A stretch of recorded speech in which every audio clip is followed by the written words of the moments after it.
Good morning, everybody. It's Jeff Goldberg for the Sales Pro Network. It is Friday. Let's look at the calendar. The 19th of November. It's getting towards the end of the year. It's a beautiful day here in New York, and I hear it's a nice day in Chicago also. We'll find out how in a second. As you know, I'm a sales coach and trainer. I work with both individuals and organizations to help them increase their sales, to get measurable and sustainable sales increases. And I founded the Sales Pro Network to help you do the same thing and to elevate the profession of sales that we're all in. As you also know, every Friday morning at 10 a.m. Eastern, I bring you either a terrific guest or I do some training for you. So it's no exception today, and I'll introduce our guest in just a moment. But if you're watching us live, please say hello in the comments. If you have not connected your Facebook to StreamYard, when you say hello in the comments, please be sure to put your name. Otherwise, it just says Facebook user, and we have no idea who you are. And if you're watching us on the replay, please put replay in the comments. So now, without further ado, it's my pleasure to introduce you to my new friend, Leslie. How do you pronounce your last name? Is it Venetz or Venetz? You nailed it. Venetz.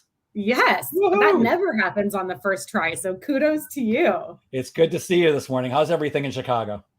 I mean, it's so sunny. I had to switch locations. So now everybody's getting an inside view to my kitchen because the sun was hitting me in the eyes. But, no complaints. A sunny day, mid-November in Chicago is something to celebrate. We'll take it. Absolutely. Good morning, Steve Kent. Good to see you, my friend. So Leslie, would you start out maybe by just giving us a little bit of your background? Give us the 2 or 3 minute version of what brought you up to this point. Yeah, absolutely. Absolutely. And thank you so much for having me. I'm really excited to be with you and our audience today. So 15 years in B2B sales. I love B2B sales. It's my profession, my passion. It's what I want to do for the rest of my life. I think like probably many folks listening today, I fell into it. I didn't really see it as a career path, but once I started, I knew I was going to be in sales forever.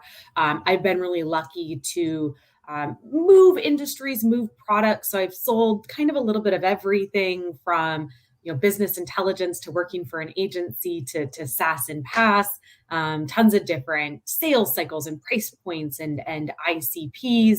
In 2018, I started my own sales consultancy on the side. So doing a little bit of sales coaching, but mostly I make sales playbooks because I love creating those systems and frameworks that help individual contributors just make that money and really serve their clients. So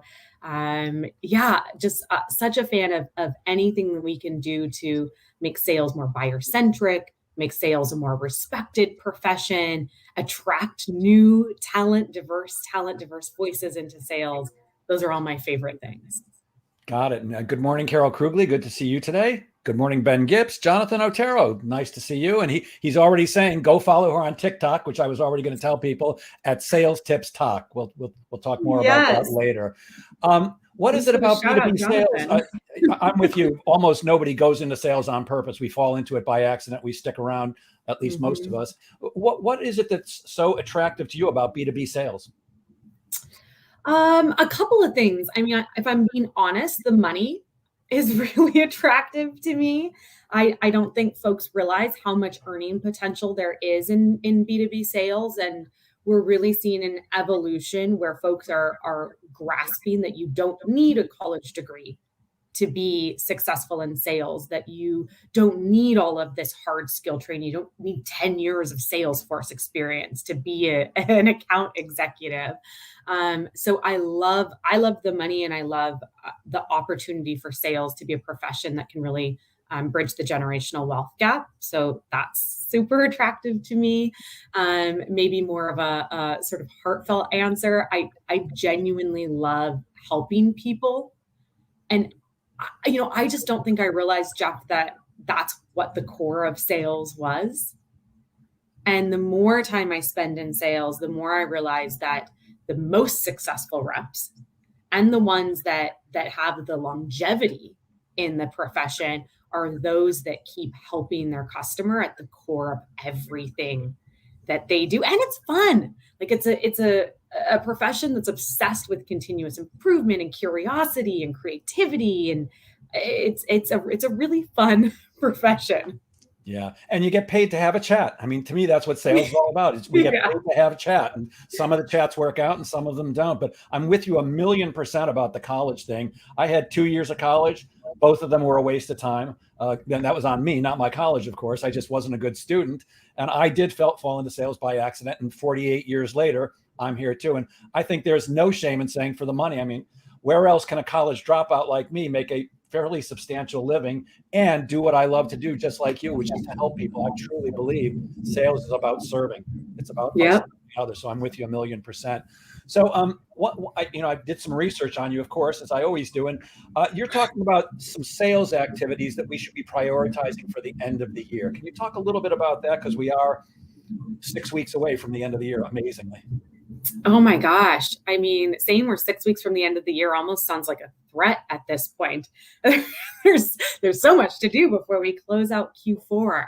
So I can tell you some of what I'm doing. So I have a full-time day job as a commercial director, sales director for a PaaS company, a platform as a service company. So I sell to Fortune 1000 chief procurement officers, and it's a bit of a consultative sale. So what I'm really going to prioritize in these final weeks of the year is slowing down a little bit, which is kind of counterintuitive, but slowing down with the intention of being really thoughtful with my outreach to my existing pipeline. So our sales cycle, it's longer than 6 weeks. It's unlikely at this point that any new discovery meetings are going to close in quarter. So, I really want to take the time to look at my existing pipeline, existing opportunities, and make sure that every email or voicemail or just any touch point I have with them is adding a ton of value to them. Because if I feel busy, I know they feel busy. So that's something I'm really prioritizing. I'm also trying to find ways to make it easier to take things off their plate. How can I just work with their vendor onboarding team so they don't even have to worry about that, and it's just being done in the background in tandem? How can I put together the slide deck that they're going to present to their CFO or CEO so that they don't even have to worry about it? What are those pieces that I can put on my plate to make it easier for them to say yes and easier for them to get approval? So from the work front, it's a bit more of those kind of strategic KPIs here in the last 6 weeks of the year.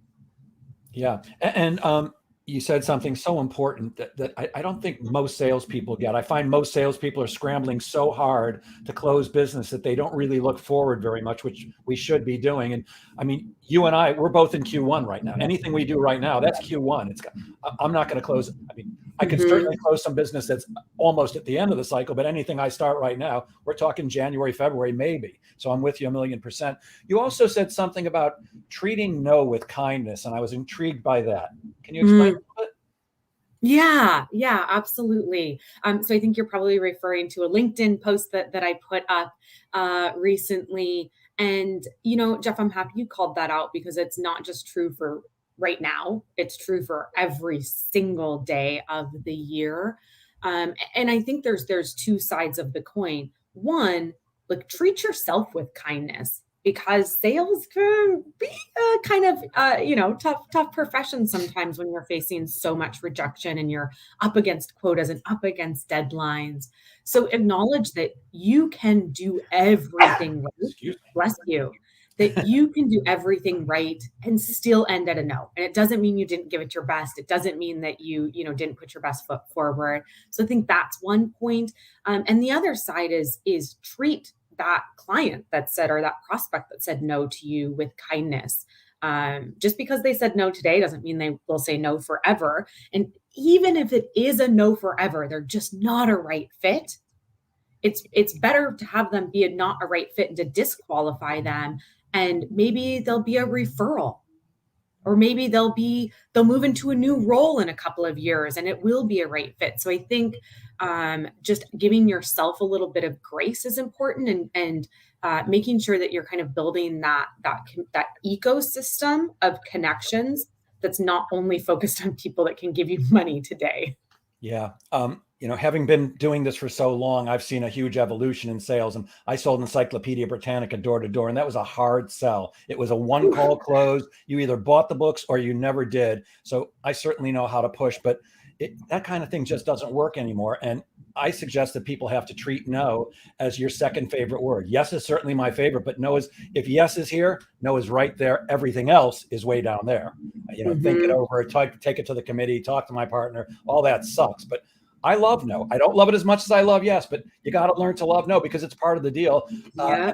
As sales experts, I know I'm not closing better than 50% of the people I first speak with, and I'm an expert at this. So no's part of the game. And if you don't like no, you're in the wrong profession. By the way, Jonathan is apparently a big fan. He says you're one of his favorite people. That's so kind. He tricked me on a TikTok recently because there's lip syncing, but not the kind of lip syncing that you're thinking of where you lip sync over songs. You can lip sync over trends. And I thought he was actually singing. And I wrote this nice comment about how beautiful his voice was. And he was like, no, that was not my voice. Okay. He's a great guy. I actually did some training with his company years ago, and we've stuck together ever since. And he's putting a lot of content out now on TikTok and on LinkedIn. Mm-hmm. He's a great guy. Building that whole community. I saw the term multi-threading in your post. And what is that, and how do we use it? Oh my gosh. So multithreading is one of my absolute favorite techniques. And I'm always shocked how little it's used. So especially if you are an enterprise salesperson, like tune in both of your ears right now. Could you just define that for people who don't know what enterprise sales is as opposed to something else? Yeah, for sure. Okay, so what I do right now is an enterprise sale while I'm selling to the enterprise, so selling to these big companies, and I'm selling across an entire team. So like my sale, for instance, includes unlimited enterprise access, meaning anybody in the entire company can access that platform that I sell that platform as a service. So sort of those bigger sales. And why I love multi-threading and what it is in the simplest terms is just the process of reaching out to anybody who you think may influence the sale. So just in the simplest terms, that's what it is. Here's how I use it. I like to reach out. I like to use LinkedIn Sales Navigator.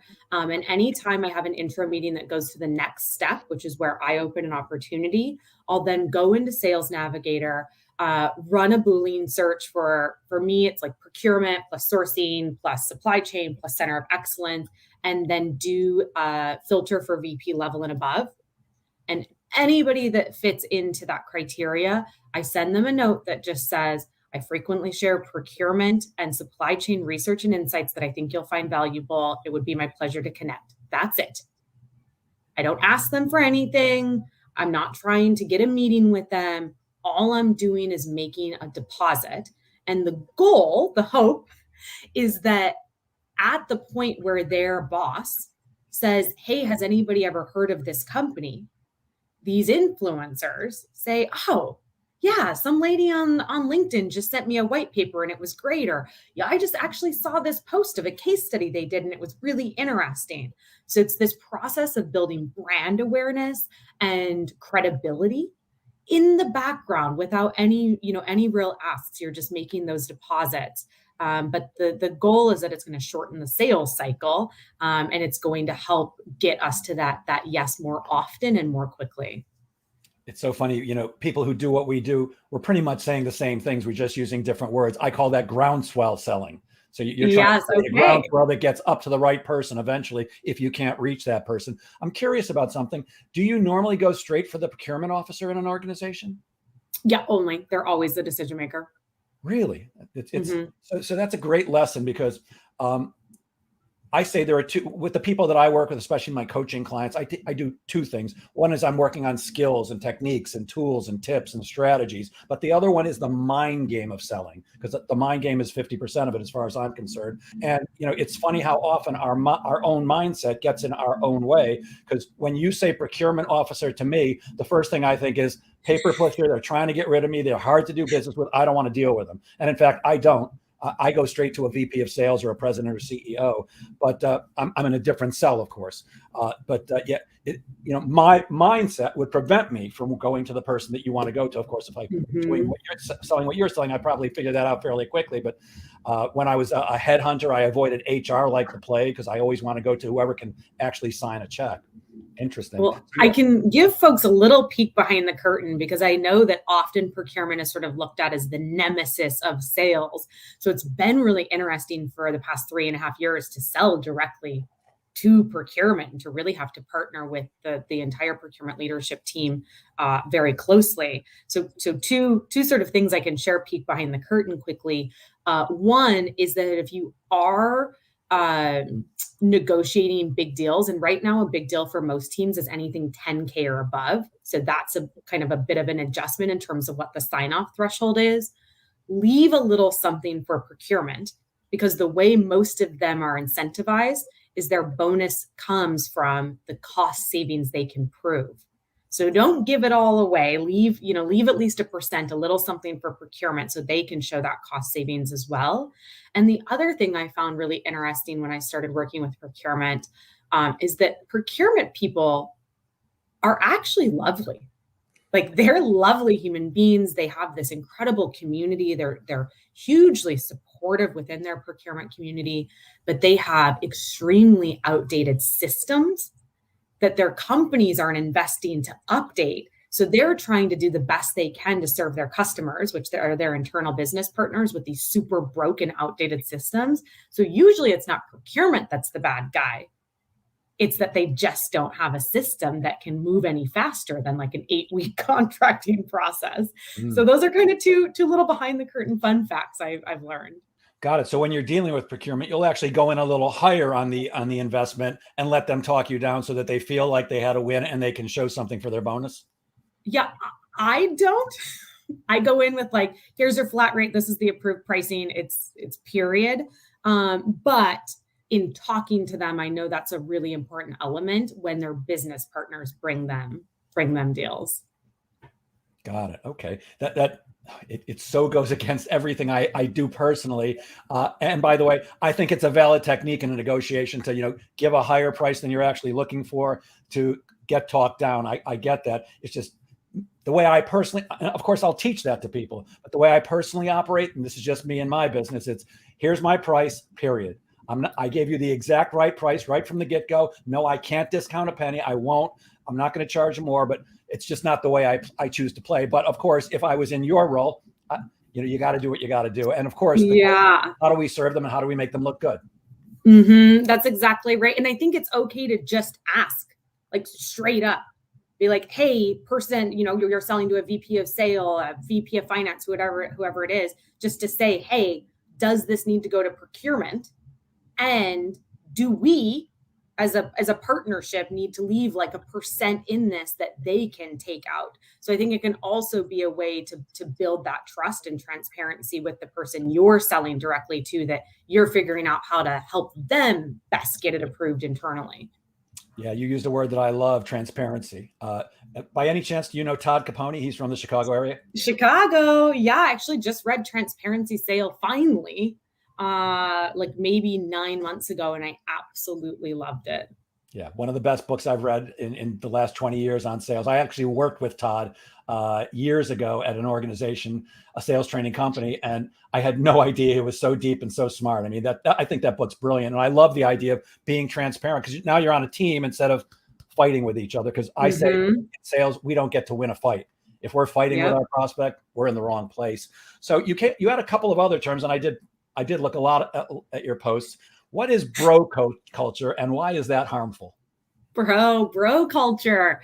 I feel like everybody's probably seen bro culture that's been in sales. I think the way it's most often manifested in my work environments are maybe kind of sort of benign things where everything has to be a sports analogy. You're sitting on the open sales floor and there's footballs whizzing over your head. And so I think in the most benign setting, it's just a culture that is extremely, extremely male dominated. And as a result, then a culture where women maybe don't feel as comfortable or as accepted, or they don't feel like there's space being made for them. I think it's on a spectrum, and it can be a lot worse. And I've also worked in environments where there is just outright gender discrimination, harassment exclusion where all the men from the sales team go out with the male manager and the women just aren't invited. Or they're all like, I've even seen everybody goes to a strip club or something like that. So I think it's on a spectrum, but at the core of it, it is a culture that does not make space for folks that aren't that sort of heteronormative, like the cisgender white man. And that's not a culture that's going to allow sales to continue to evolve, to create teams that look like our customers, to incorporate those diverse, perspectives that we need to be better as a profession. Yeah, so it's that chest beating, testosterone filled environment. Yeah, it's so interesting. I'm not that guy. I never have been. But when I formed this group, I looked at other groups on Facebook. Ours is called the Sales Pro Network, and I searched for other groups, and there's some that have way, way more members. And I dropped out almost immediately because it was all, I drive a Mercedes 500 and I made $300,000 last year. And I wear a Rolex. I mean, it's all just people bragging about how much money they make. I make as much money as plenty of people and more than most. I don't need to brag about how much money I make. All I need to show is who I am. And I hate that. And I can't even imagine what that's like for a woman, but it's the same thing for a man. Well, maybe it's not the same thing. I take it back. I can't relate, but it's also challenging for a man who doesn't participate in that. Like, for example, I don't play sports. I don't watch sports. I don't do sports. I'm not your typical guy. So that kind of roughhouse and culture just doesn't work for me. I've always I keep my head down, I do my thing, and I don't worry about anybody else. But I can imagine that for a woman, it might be more difficult, especially when they're doing crazy stuff. Like, I mean, do people actually still go out to strip bars with their compatriots at work? Yeah. Yeah. Wow. I've been through too many sexual harassment trainings to know that that's just not appropriate. As much as I might be willing to do it, it's just not appropriate anymore. The last thing I want is that beckoning finger from any organization's human resources department that's saying, hey, Jeff, did you do this? No, it wasn't me. Yeah. How about hustle culture? I was interested in that one too. What's hustle culture and why do we want to avoid that? So, I think it's harmful for a lot of the same reasons, that it creates an environment that doesn't leave space for everybody. But the way I see hustle culture manifest in sales specifically is this attitude where if you're not like working over your 40 hours a week, then you don't deserve success and you're not even trying, which I think is a really, really harmful narrative. Like if you are an individual contributor employee of a company and you are being paid to work 40 hours a week, then they need to have the training, the systems, the quotas, the processes that allow you to achieve quota in that 40 hours a week. You don't need to stay 60, 70, 80 hours a week to hit quota. And if you don't do that, you don't want it. So some of that stuff I just think is hugely harmful. And I think it speaks to a deeper issue of just a lack of respect for salespeople and sales as a profession where, I mean, they're not often in these organizations, they're not asking their engineers or their marketing team or their HR team to work 80 hours a week to get their paycheck. And if they don't want to work double what you're being paid, they don't want success. So, I think that is really harmful and really unhealthy because we also just have a ton of data that shows anything over 50 hours a week is just kind of a wash. We have a ton of data that shows if you are pushing that hard, you're going to get burned out early and probably leave the profession, that you are going to miss big opportunities because you just don't have the mental and emotional bandwidth to sort of read the room. So I think that's a lot of it. And I think some of it bleeds over into this like false narrative around entrepreneurship as well, where like somehow being an entrepreneur is sexier than having a job. And if you are not working and have a side hustle, then you also like don't deserve success or don't actually want success. Or even saw a post on LinkedIn last Sunday that was like, if you're not using at least half of your Sunday to prepare for the week, then you don't want it bad enough. Why? Why should it take half a Sunday to prepare for the week? I don't know. I certainly understand investing some time preparing for the week, but why does it have to take half a day? And why does it have to be Sunday? And maybe you don't have children, but other people reading it do. Or maybe you're not caring for an elderly parent, but other people do. Or maybe Sunday is your sacred day of rest and relaxation. So I just feel like there is this narrative that gets a ton of traction, particularly on LinkedIn, where you need to be doing 7 jobs and you need to be working 7 days a week and you need to be working 70 hours a week. And if you're not doing all of those things, then you clearly just don't want to win. Yeah. To me, it's much like weight. The number really doesn't matter to me. It matters how I feel and look and how healthy I am. I don't care about the number. And I actually don't care about the number of hours either. There has to be a balance though between work-life balance. You can't just, what are you working for if not to enjoy the money and the time that you have? But on the flip side, I'll say I rarely meet a top producer who's only working 40 hours a week. If you want to make $50,000, $70,000 a year, and there's no shame in that, you can certainly do that in 40 hours a week. But if you're looking to make hundreds of thousands of dollars a year, I don't know anybody personally who's working a 40-hour week and doing that. And if you are, I think I need to take your training too, because as a solopreneur, I certainly work more than 40 hours a week. But I love what I do. I work from my home. I rarely leave it, which makes my life easier. And I can be incredibly productive in a shorter amount of time. But still, I'm guessing I probably am working somewhere between 50 and 70 hours, but I hate to be too corny, but it's not really work for me because, they say, if you do what you love, it's not really work. The truth is, I wish I was wealthy beyond belief and I could stop, but I'm not. And I've got 3 kids in college, so daddy needs to keep working, but I love what I do. And it doesn't feel like work when I'm sitting at my computer, or actually my favorite thing is when I'm actually speaking to people like you or talking to coaching clients or doing training. I eat that up. It's just the best. Larry Weiss says good morning, and he also says this is the flaw in what Jeffrey Gitomer preaches, that we need to be spending all that time in prep. If we do that, where is the life? Absolutely right. So true, Larry. And I think it's an important call out, Jeff, that it's also about just not shaming anybody. So like, you are a solopreneur, you found a flow and a rhythm that works for you. You have found that working 50 to 70 hours doesn't leave you burnt out because you are choosing your clients or doing the work that keeps you energized. And that is awesome. And maybe there's somebody else that wants to just go to their day job, be done with it, and they're fine. They're fine making their, whatever the wage is. And I think what really bothers me about that hustle culture narrative is that there's a huge amount of shame attached to it, that everybody should want to win in the same way. And that if you're not doing that, somehow you're lesser than, because I'm with you. I mean, I have a full-time day job and I run my consultancy on the side. I frequently work 60 plus hours a week, but a lot of it's doing really fun stuff like making content for TikTok or serving clients that are super jazzed about creating a buyer-centric playbook or an inclusive culture. So it's extra work, but it's work that I love.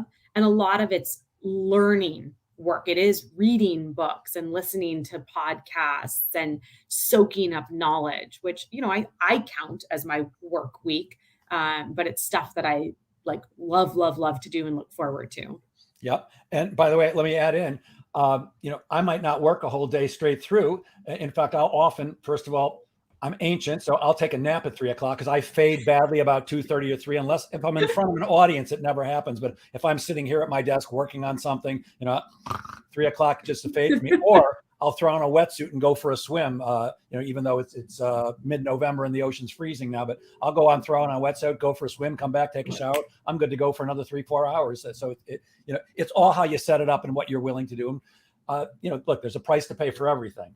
If you can make the amount of money you're committed to making in a short amount of time, I say go for it, because it's not about working and killing yourself. There's got to be more to life than that. I want to move to another subject, and this is a subject I've had numerous conversations with my coach about, imposter syndrome. And of course, I've had it because I've like, I'm such an imposter. And of course, she says everybody thinks that. But so why don't you tell us, what is imposter syndrome and how does that affect us in sales? Yeah. So I think at the core, imposter syndrome is this feeling that we all get. And I've really found that it crosses like all races, all genders, all education, like everybody has felt imposter syndrome at some point, or at least I think 90% of people.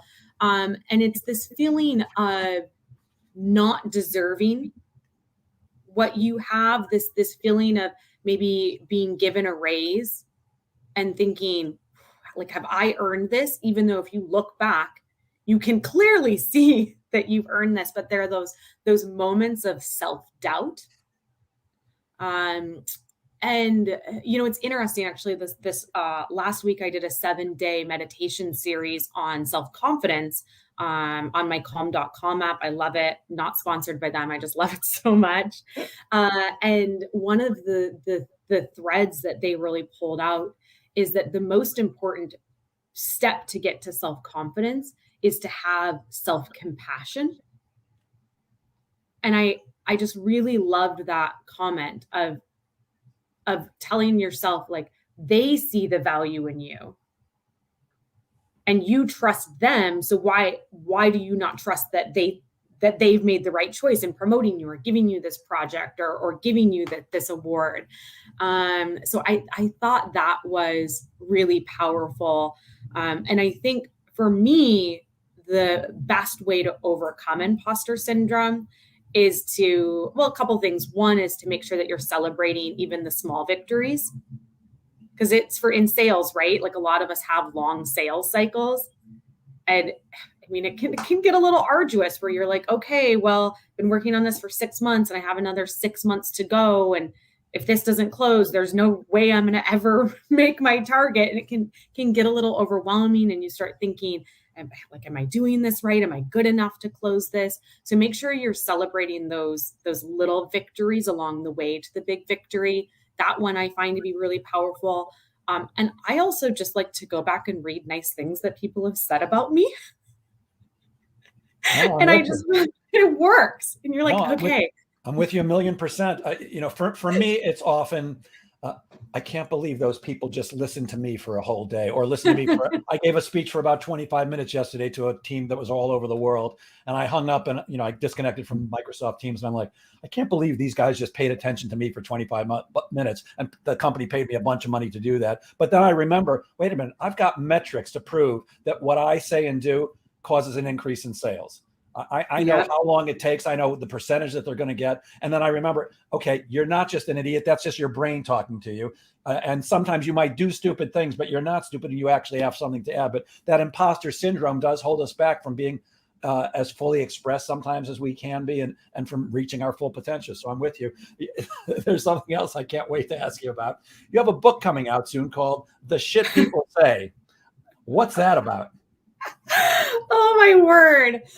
So what this book writing process has taught me is that I deeply hate editing long form content. So this has been a learning experience for me. So yes, my goal is to drop the book in December. I am most of the way done. If not December, January, it'll happen soon. But the book is so fun. It's a parody book. And it's inspired by a set of viral TikTok videos that I did back in like March at the beginning of the year. I was seeing just all this garbage on my LinkedIn feed. And it was this like bro culture, this hustle culture. And there was one in particular that I just thought, this is too good to not do a dramatic reading of. And it, like, woke up at 3:30 a.m. I hit the gym for 4 hours.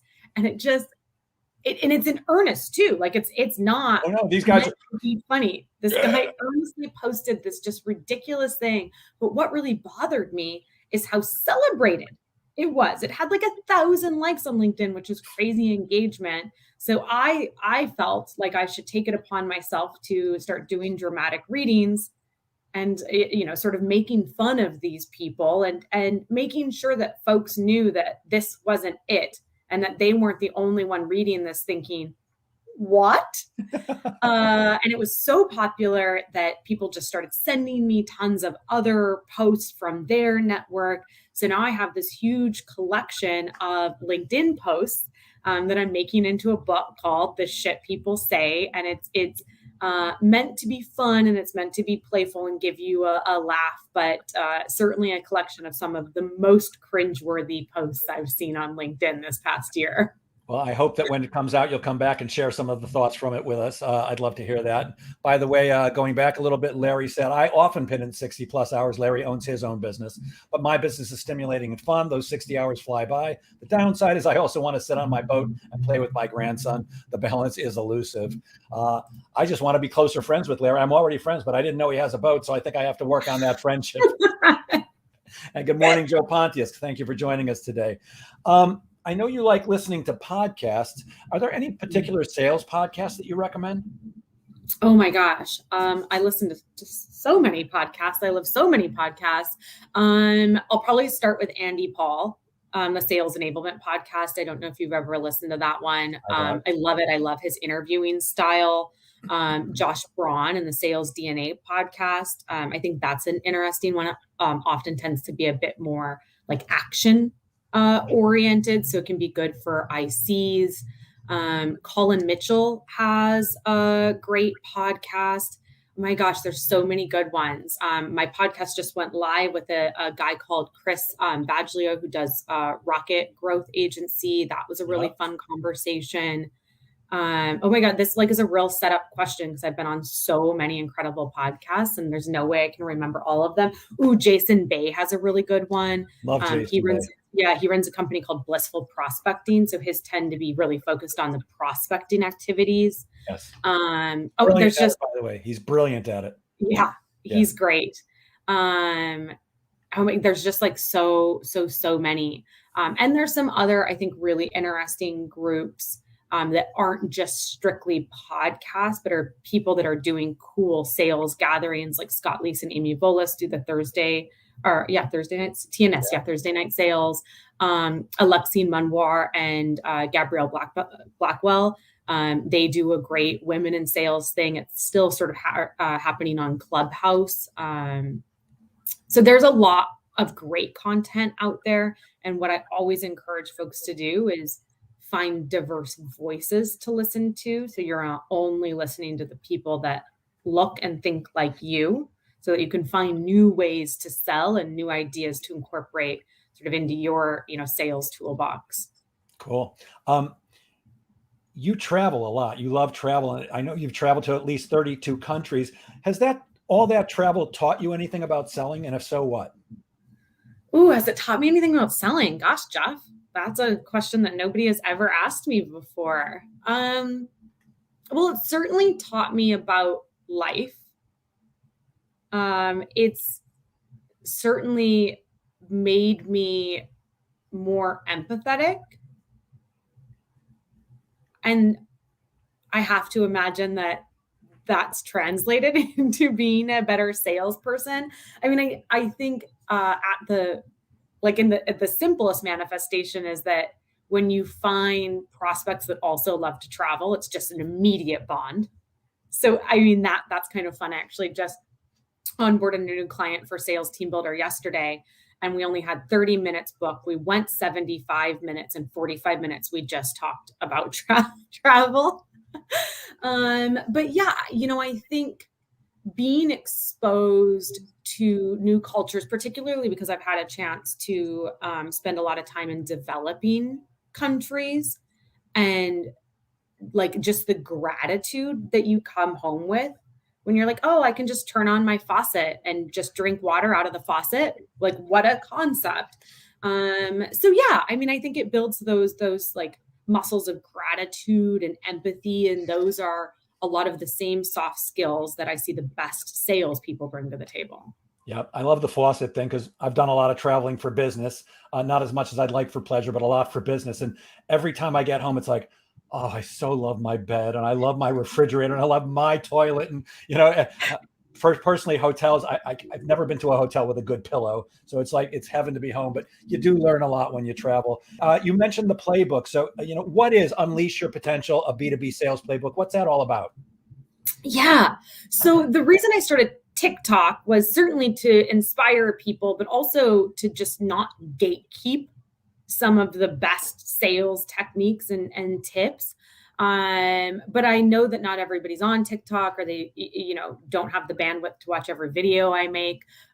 And so I wanted to also accumulate all of that knowledge somewhere where it was really easy to access, and then price it really, really affordably so that people that were early in their sales career could get all of the stuff that's taken me 15 years to learn. And that I think in a lot of situations, I feel like I've had to like pull out of other people because there is, I think sometimes this sense that like, that's my top technique. I can't share it with you because maybe there's not enough business for all of us, which I just don't believe that. No. So I wanted to put all of my best stuff on paper. So it's in this playbook that's on Teachable for $150, and it's everything from objection handling to building a pitch to a bunch of stuff on LinkedIn. So pretty much anything I can think of that would be helpful, I put into the playbook and try to share it with folks. Got it. And you mentioned TikTok again. I'm still trying to figure out why it's so addictive, and it is. I mean, I'll often get into bed, or I'll wake up in the middle of the night and go to the bathroom, and it's like, oh, now I can't get back to sleep. So I'll just look at TikTok for 2 minutes, and then 2 hours later, I'm still, I don't know what it is, but it's addictive to me. It's insane. It is. It's the algorithm. Their algorithm is so smart. I've never seen anything like it on any other social media. It is hugely addictive. Often people are like, oh, I'm not on TikTok, but I really want to follow you. And I'm like, don't download the app. I can't be responsible for that. Like if you're already on it, come on over. I'll see ya. But it is so smart at learning what you love, and then even being predictive and pushing new stuff. Like amazing. It's a Tuesday at 2 p.m. Leslie might want to look at this video of baby raccoons. And I'm like, how did you know? How did you know I love pugs? I don't understand.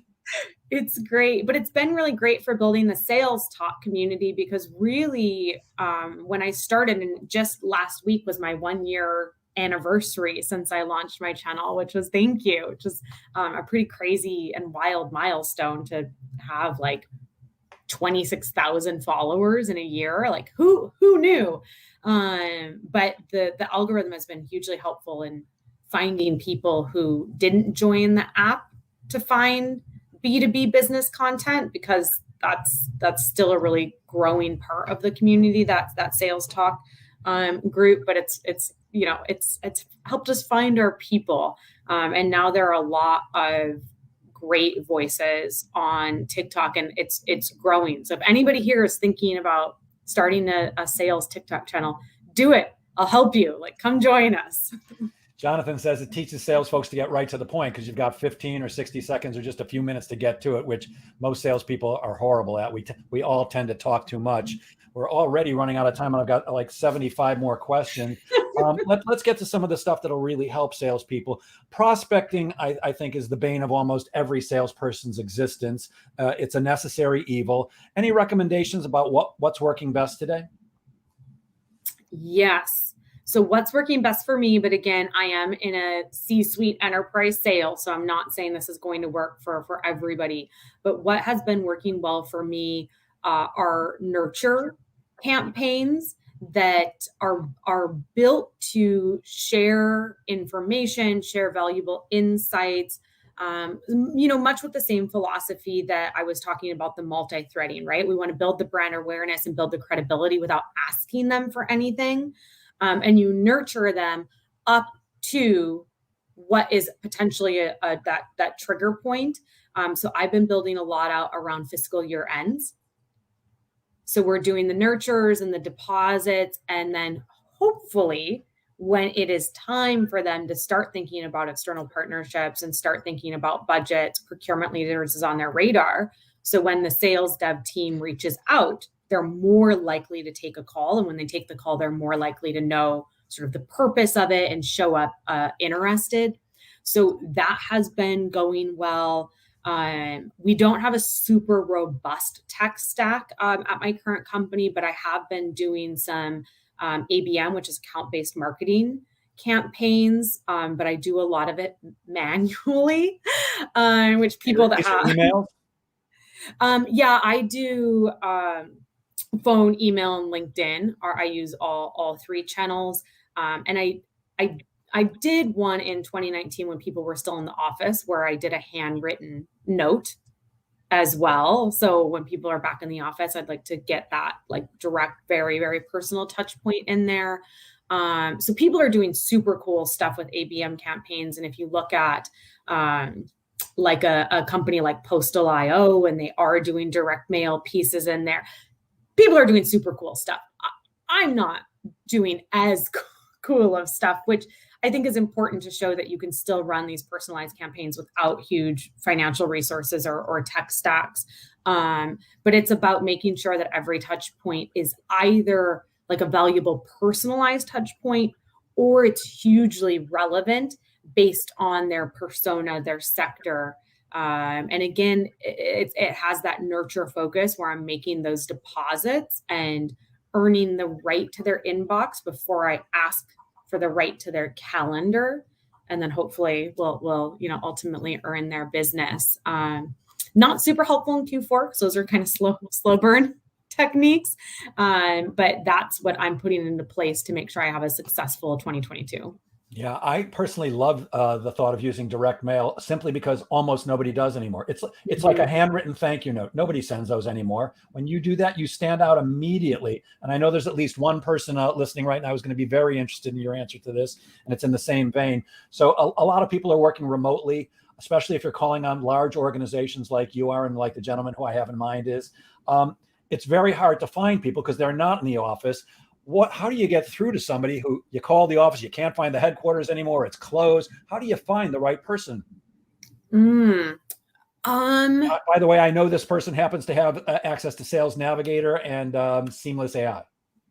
Okay, yeah. So we do have a tool in our tech stack called Lucia, and I found that they have been updating with a lot of cell phone numbers, so that works.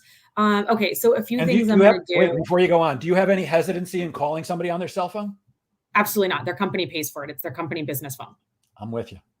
I mean, if they answer it and they're like, this is my personal cell phone that I pay for with my personal money, I'd be like, well, shoot, I'll make a note of that and remove it.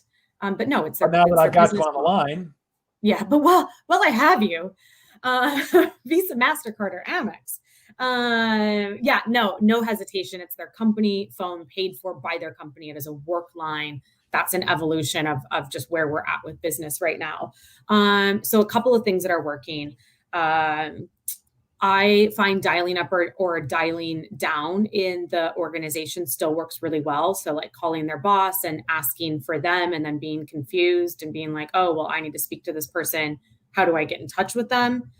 Still works. So doing that, I mean, everybody kind of has a different silly phrase for it, like drunk dialing, dummy, whatever it is.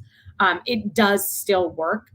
Calling other people in their business unit that might still be in office and asking the same question. Well, I need to get in touch with so-and-so.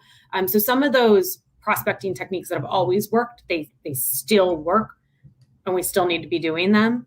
I think just like simply picking up the phone and asking the questions can often get a much faster result than Googling it for hours on end. So I'm still a really big advocate for cold calling and cold prospecting.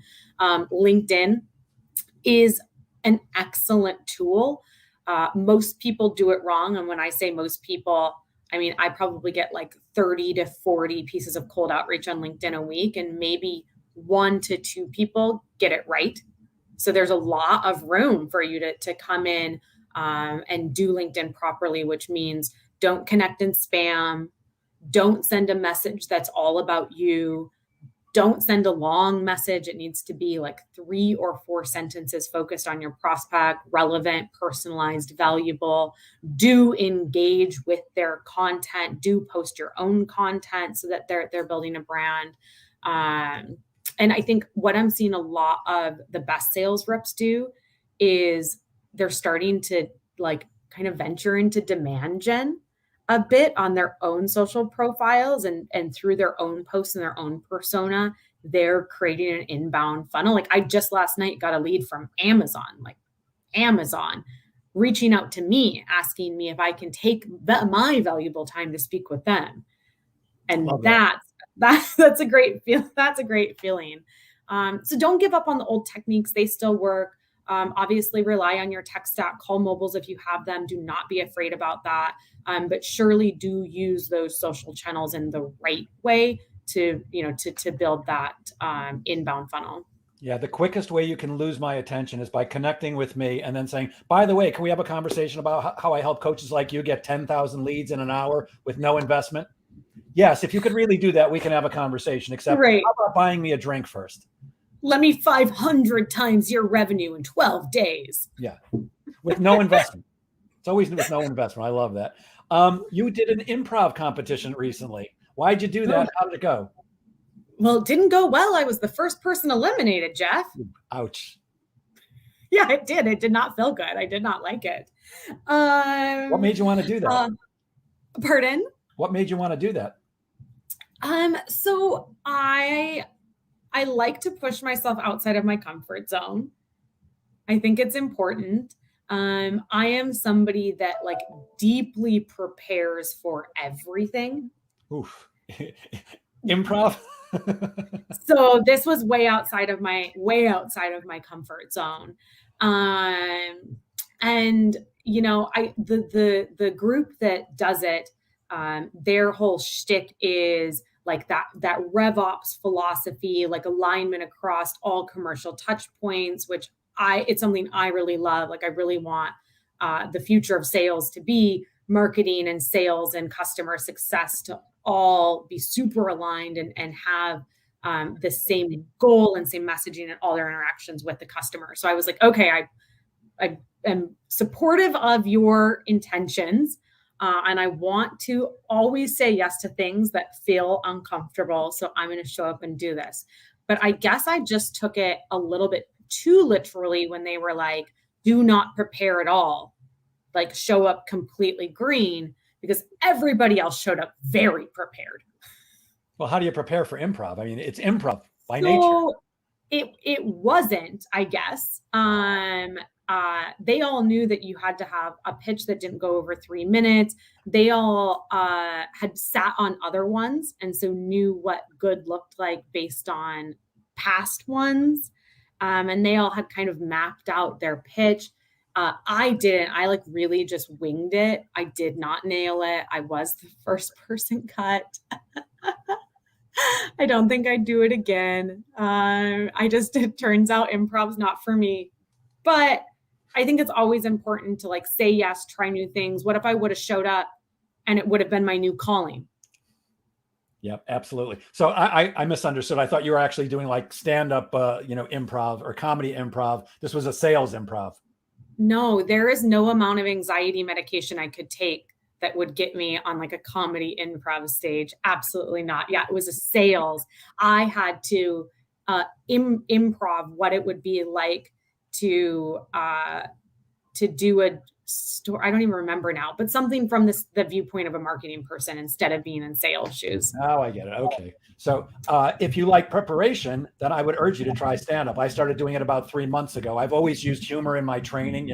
When you work with a company all day, 8 hours in a room, you got to keep people engaged, and I use humor. So I started doing stand-up. That you prepare for. And that was actually a surprise to me when I took a comedy course. It's called Comedy College. And I always thought comics just get up and they just kind of wing it. No, it's all scripted. I'm doing 7 minutes tonight. It's down to exactly 7 minutes. I know exactly what I'll say and everything. So you might try that if you, and that's scary as hell. I promise you. I believe it. I've jumped out of an airplane from 2.5 miles up. Stand up is scarier. Oh my gosh. Good for you. I like pushing myself. How can we leverage voicemail? How can we leverage voicemail? I think drop the expectation that people are going to call you back, and don't waste time on your voicemail asking for a call back. Instead, use that touch point to draw attention to another touch point. So my favorite way to use voicemail is to use those few seconds the same way I would use an impact statement. So mention something extremely valuable to them, or the referral, or name drop competitors, or whatever you would say in those first few seconds if they picked up the phone. lead with that on voicemail as well. And instead of asking for a callback, say, and I'm going to send you a email right off the back of this subject line X. So take a look at that. Or, and I'm going to send you an invite to connect on LinkedIn right now. So please accept that. So make your call to action something related to a different touch point in your sequence, and make your voicemail more like those first 8 seconds of a sales call and less like a boring voicemail. So do you even leave your number? No, I sometimes, but mostly no. Got it. Okay. So I think it really depends on who I'm calling. If I think an admin's going to pick it up, who might actually call me back, sometimes I'll leave my number, but no, mostly I don't leave my number. I mean, they have caller ID, like they can find it. So mostly you're using it part of that groundswell campaign. Threading. Okay, got it. Okay, and we're just about out of time, but you've got some habits that help you deliver quality to your prospects and to your life. What are they, and how do they help you? What are they? You tell me. Reading and breathing. Oh God, yes. Oh yes. Okay. Yeah. So I would say the kind of umbrella habit is that I really try to practice mindfulness. And actually, there's another podcast that I didn't mention by a guy called Jordan Benjamin, and he specifically talks about mindfulness as it relates to the sales profession. But I really make time to re-energize and refill, so that when I show up to these types of conversations or show up to conversations with prospects, like I'm really showing up for them. I'm not just there, like I'm into it, I'm leaned in. I think that's really important. I'm also an avid reader. I read a ton of fiction. Like I love historical fiction, murder mysteries, fantasy. I love fiction, but I also read a ton of business books, sales books, all of that, because I think, kind of like travel, it gives me a common ground and something to chat with about prospects, but then it also is educating me and making me a better salesperson. And I'm addicted to my SoulCycle bikes. You were saying you sometimes you go into that mid-afternoon lull. I do too. And so I will usually jump on my bike, and then take a mid-afternoon bath maybe and read a book for a little while. And then I'll go back and work for another 3-4 hours. But yeah, just trying to listen to myself, to keep learning, and to make sure I'm putting enough fuel into myself so that I can show up really present for everybody else. Cool. Did I hear you say you like historical fiction? I love historical fiction. Yeah, me too. I'm not sure if I'm getting the name right, but I think it's 5 books. I think it starts with the grass crown. It's about the ancient Romans. I'm fascinated by their culture. Really cool. I think it's the same woman who wrote the Thornbirds. But really, okay. 5 books, all fascinating stuff, all about the Caesars and the Romans, and very cool stuff. Leslie, this has been a fascinating hour almost. How can people reach you? I'm going to share my screen right now. How can people reach you if they're interested in speaking with you? So many ways. You can find me everywhere. If you want to find me on social, you can connect with me on TikTok at Sales Tips Talk, on Instagram at B2B Sales Team Builder, or on LinkedIn. Just search my name, which is here at the top of the slide. If you want to look at that playbook, that's on Teachable at unleashplaybook.teachable. And certainly if you want to learn more about SalesTeamBuilder, which is my sales consulting business, you can still just find me on LinkedIn and we can chat about it, but you can also stop by the website. Is there a phone number you like to give out, or you just prefer they reach you one of these other ways? No, I'm a millennial. Don't call me. Fair enough. Well, Leslie, thank you so much for generously giving us your time today and sharing your brilliance. I truly appreciate it. And I'll end as I always do.